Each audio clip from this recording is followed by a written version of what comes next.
Hi, welcome back. Okay, so in this video, we're going to talk about thoughts becoming things. This is very popular in the world of law of attraction. Rhonda Byrne wrote about it in The Secret. Esther Hicks talks about it. Bob Proctor talks about it. Everybody talks about how our thoughts become things. So really what they're saying is what we think about, we start to create in our outer life.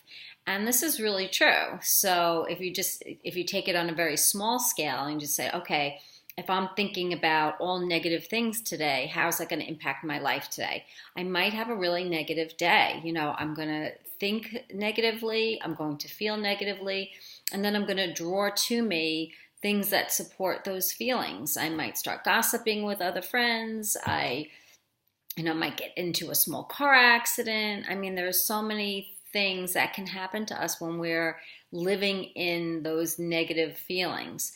So if thoughts become things, it really makes us have to really stop and think about what we're thinking and think about what we're feeling and what kind of a state we have ourselves in. And, it is amazing, though, that we do create a lot, considering the fact that most of us aren't aware of the power in more positive feelings, that we have a lot of success naturally. So if half the time we're thinking positive things, we're creating positively half the time. It's just that we really don't look at it that way and we don't take credit for it. When things happen more negatively to us, we almost take more credit for the negative things than the positive things. Like, you see, I told you this would never work out for me. I told you, I'm not good enough to have that kind of job or do this kind of thing. We'll stand more behind the negative than the positive. So today, what I want you to do all day is to just really look again at all the things that you did create and the thinking behind the things that you created. You had to have given yourself support. You had to have given yourself encouragement, for you to create the life that you wanted to create, the good things. You had to have been thinking good things. So what we want to do is we just want to increase the thinking of good things and the support and encouragement that you gave yourself for those manifestations, and just kind of add to it. If we start with that we want to eliminate everything, that might be a little bit too hard. So what I would start with is all the things that you have manifested and looking at how much of the day that you spend in a more positive, uplifting way, and to just increase it a little bit. So if you, notice that you're having a good day, try to see, can you get your mood up a little higher? I have a lot of my clients rate a scale on 1 to 10. How are they feeling? What is their state of mind that day? And if you're at a 5, can you get it to a 6? And if you're at a 6, can you get it to a 7? And if you're at a 2, that's okay. You just want to really encourage yourself to keep moving up the scale of thinking and feeling better, because you know that when you're feeling better, you're just more creative, you're relaxed, ideas come to you, things come to you, and you're able to manifest fun things. But if you're in a negative state all the time, it really is almost impossible. When I read a lot of books about people that have become very successful, it's really interesting to me. A lot of them will say, I got this great idea in the shower, or I got these great ideas when I was meditating, or I got a really great idea for this business when I was, taking a walk. And all those things are opportunities for us to either reach our higher self or spirit or the angels. So it doesn't surprise me when I hear these stories. It's like, oh my goodness, so this guy was really connecting probably to his guides and angels in the shower, and he has no idea. So in some ways, we have a leg up because we have strong spiritual beliefs already, and we know that the angels are with us. We know our guides are with us. So we really can reach them. We know how to reach them. So if we know how to reach them and we know how to get great ideas and help, then we really could be very successful. So why aren't we doing that? The only reason why we're not doing that is our belief in ourselves becomes not strong enough to take the ideas that they may give us and execute them. A lot of these people that got these ideas, really had faith in themselves and treated themselves good enough to say, you know what, this is an idea that's worth, moving on. I was just reading the creator of Pictionary was a waiter, and he was bored in between set shifts. So he would sit there with a dictionary and he would draw pictures of words. And so he started playing this game with people at work, and people loved it. People loved it. So here he was just kind of amusing himself and created this game. Now, if he didn't have a belief in himself that he could bring this game to the masses, we would never have the game Pictionary.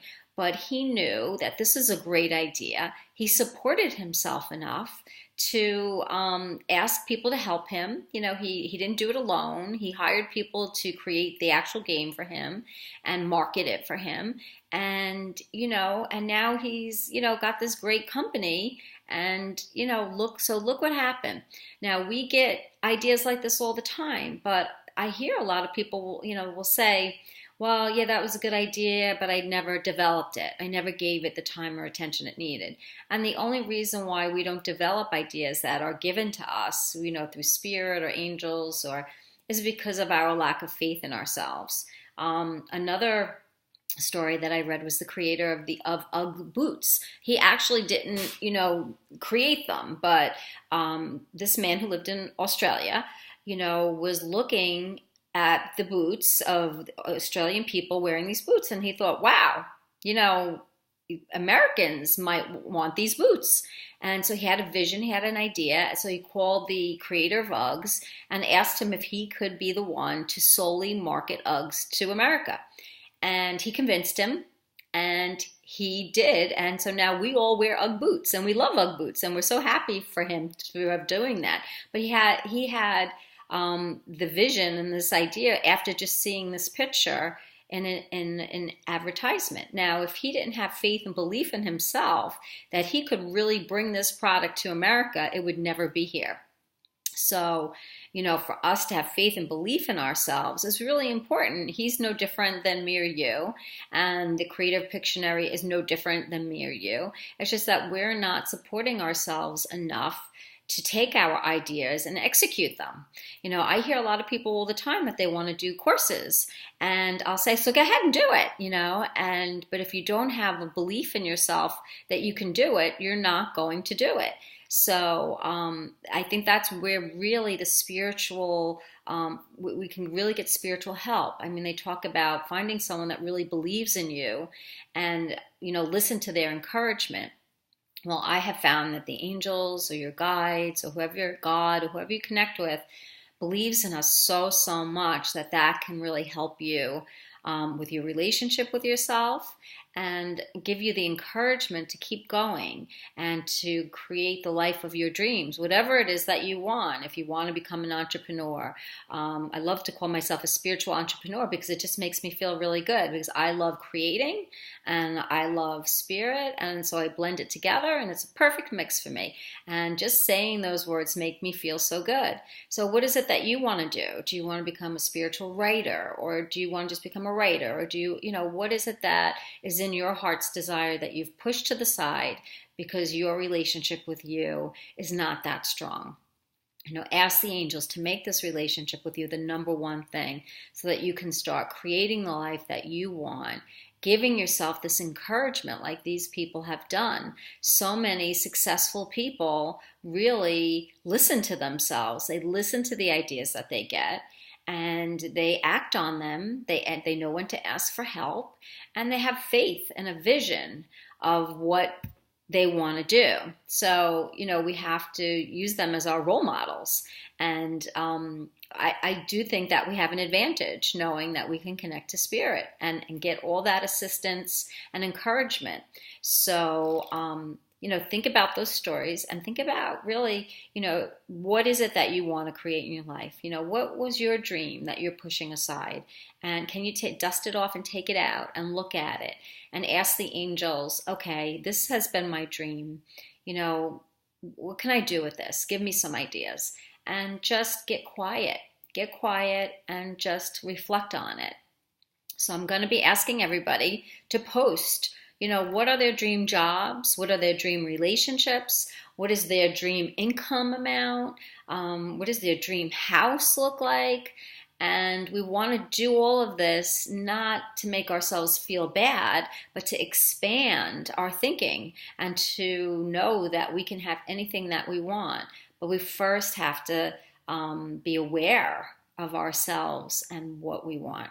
So if you don't know, you wouldn't even know where to begin.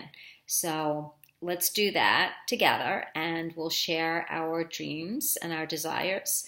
And this is a safe place, so you can post it on Facebook and not feel like, oh, I always want to be an actress. I always want to do that, and oh, people are going to judge me. No, this is a place to really get out.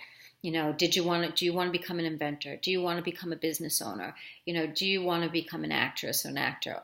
Do you want to become a singer or a songwriter? Anything that you always wanted to do, you are meant to do, because you wouldn't have the desire if you weren't meant to do it on some level, even if it's on a smaller scale. It's something that you really want to give yourself the opportunity to explore. So post that, and then we'll all talk about it. Okay? Have a great day.